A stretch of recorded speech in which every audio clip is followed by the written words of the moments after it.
Lansana Kouyaté. Mais très malheureusement, sa venue n'a pas porté l'histoire d'anthologique d'une unification de la République de Guinée. Les mêmes réalités en 2008. Une autre commission pour le dialogue politique et le dialogue national a eu lieu, mais malheureusement, on revient à la case des départs. Au ton du président, de l'ancien président Lansana Conté, on a aussi vu, l'ancien président Alpha Condé, nous avons eu l'opportunité de suivre des dialogues, des entretiens, des cadres de dialogue pour des ententes, afin de sortir une logique vivante qui permettrait à tous les Guinéens de se regarder en face et de se saluer dans les bonnes conditions. Mais très malheureusement, on a constaté avec le temps que les accords issus de ces rencontres entre les leaders politiques ne porteraient ainsi pas la logique vers une réconciliation nationale. On est au ton du CNRD. Cette fois-ci, c'est le Premier ministre, Dr Bernard Gomou, qui tend la main par les instructions du président colonel Mamadi Doumbouya pour unifier autour d'un dialogue. Est-ce que la Guinée aujourd'hui a besoin d'un dialogue politique ou a besoin des assises nationales? Qu'est-ce que la Guinée a réellement besoin pour une véritable réconciliation? C'est pourquoi nous posons la question dans cette émission, comment parvenir à une véritable réconciliation en cette période de transition menée par le CNRD?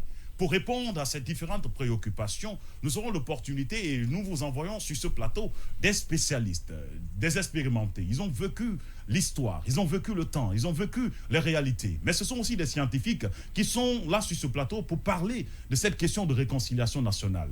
Je veux commencer par présenter à ma droite M. Ibrahim Sano. Je rappelle que vous êtes un ancien lauréat de cette République de Guinée. En 2009, 7e de la République. Vous avez passé un bon temps au Maroc avant de revenir en Guinée pour faire de l'enseignement et de l'écriture avec beaucoup de documents à la clé. Bonsoir et bienvenue à vous. Bonsoir. Et je rappelle que vous avez écrit quelque chose sur ce qu'on appelle la réconciliation nationale. Oui. C'est un plaisir de vous avoir sur ce plateau. Merci. Ça veut dire qu'on va parler si effectivement la Guinée est une famille.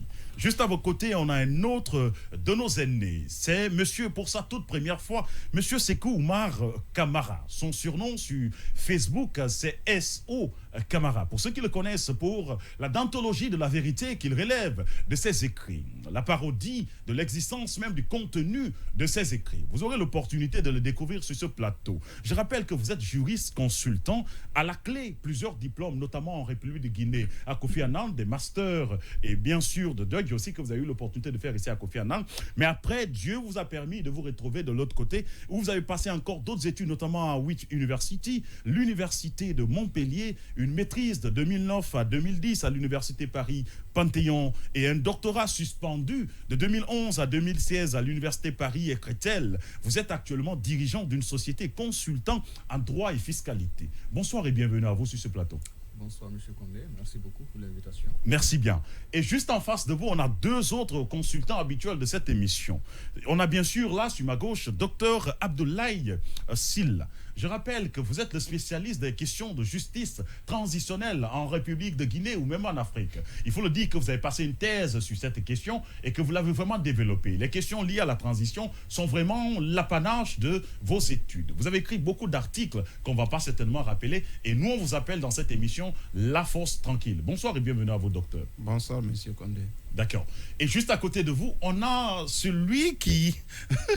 oh, je vous dis, c'est un autre phénomène du plateau. C'est bien sûr notre consultant, le percutant, qui n'a pas de limite par rapport au raisonnement, qui dit la vérité comme ça doit se dire, avec une ferme connaissance de l'environnement, mais surtout des questions minières. C'est un spécialiste de l'environnement, des questions minières, et aussi, n'oubliez pas que c'est quelqu'un qui doit bientôt soutenir sa thèse parce que son document est déjà déposé. Nous, on est heureux de vous avoir sur ce plateau, monsieur Ibrahim Diallo. Bonsoir et bienvenue à vous. C'est un réel plaisir d'être là et de retrouver pour une première fois, mais c'est aussi un plateau. D'accord, c'est un plaisir. Pour une première fois, on espère que ça ne sera pas une dernière fois. Alors, vous êtes installés dans vos petits salons. Je vais vous dire que si vous êtes en basse côte à Wunusene, si vous êtes bien sûr en Moyenne-Guinée, Kotoli, si vous êtes en Haute-Guinée, Al-Nusene, si vous êtes en Guinée forestière, Kapalourbe, Lakiarounan pour les Kissiens, alors nous allons rentrer dans le vif du sujet avec vous pour parler de comment parvenir à une véritable réconciliation en cette période de transition menée par le CNRD. La toute première question que je vous pose, c'est à vous, monsieur Ibrahim Sano. L'actualité oblige. D'ailleurs, une politique prônée par le gouvernement de CNRD pourrait mener à une réconciliation nationale. Pour vous, Est-ce qu'il y a urgence pour aller vers une réconciliation nationale en Guinée? Très bien, bonne question. Merci une fois de plus. Premièrement, il me semble qu'il est important qu'on se mette d'accord d'abord sur la terminologie de la notion de réconciliation. Bien sûr. Parce que je pense qu'il serait bon qu'on distingue la réconciliation nationale des cadres de dialogue qui sont institués ici et là. Premièrement, lorsqu'on s'intéresse à notre histoire, on se rend compte que de 1958 à aujourd'hui, ou bien avant, que nous n'avions pas connu des génocides ou des guerres civiles. Mais sauf que nous avions quand même connu depuis des violences d'État ou des violences politiques qui ont été exercées soit par ceux qui contrôlaient l'appareil de l'État et qui, au nom de la défense des intérêts de l'État, ont exercé une certaine violence contre ceux qui contestaient leur autorité ou qui concouraient donc au contrôle du pouvoir ou donc à son exercice. Ouais. Et dans ces conditions-ci, ces violences ont été parsemées ici et là. Sauf qu'on comprend que de 58 à maintenant, aucun régime, naturellement, n'en fait l'exception, malheureusement. Que ce soit une transition ou non, on se rend compte qu'à chaque fois, quand même, dans les circonstances, il y a de la violence. Et ces violences arrivent à endeuiller des Guinéens.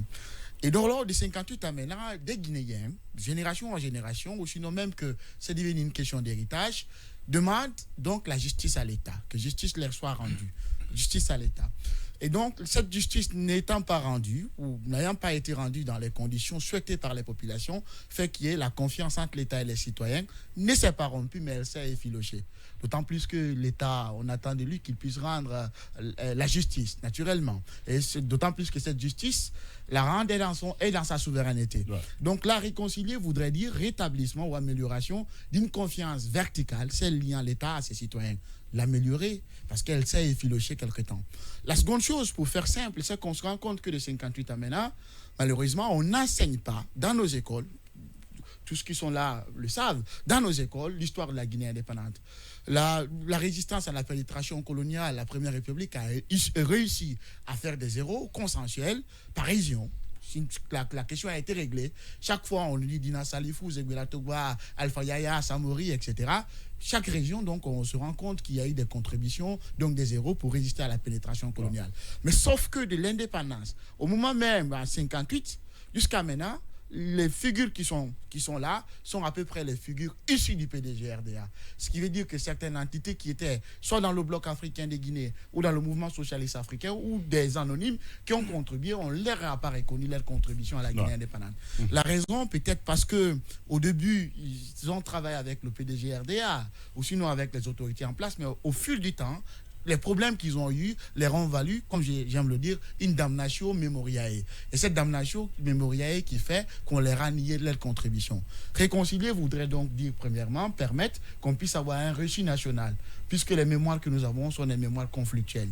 Et aussi, réconcilier voudrait dire s'acquitter d'une dette morale vis-à-vis de ceux qui n'existent pas, mais qui ont mérité de la Guinée. Voyez-vous donc, c'est en cela que, pour ma part, la réconciliation, aujourd'hui ou demain, elle devient urgente parce que les Guinéens ont besoin de la justice, de la vérité, parce que la lumière du passé doit nous guider dans nos actions pour nous éviter les itérations des erreurs du passé. Parce qu'aussi, il nous faut une nécessité de partir à une réconciliation nationale. Je comprends très bien. Nécessaire aujourd'hui ou non. Je vais poursuivre rapidement avec M. Sekou Oumar Kamara. Pour comprendre un peu dans une logique générale, est-ce que l'histoire de la Guinée est connue par les Guinéens? Et est-ce qu'au regard de cette évolution dans le temps, nous pouvons aujourd'hui parler de la nécessité d'une réconciliation nationale?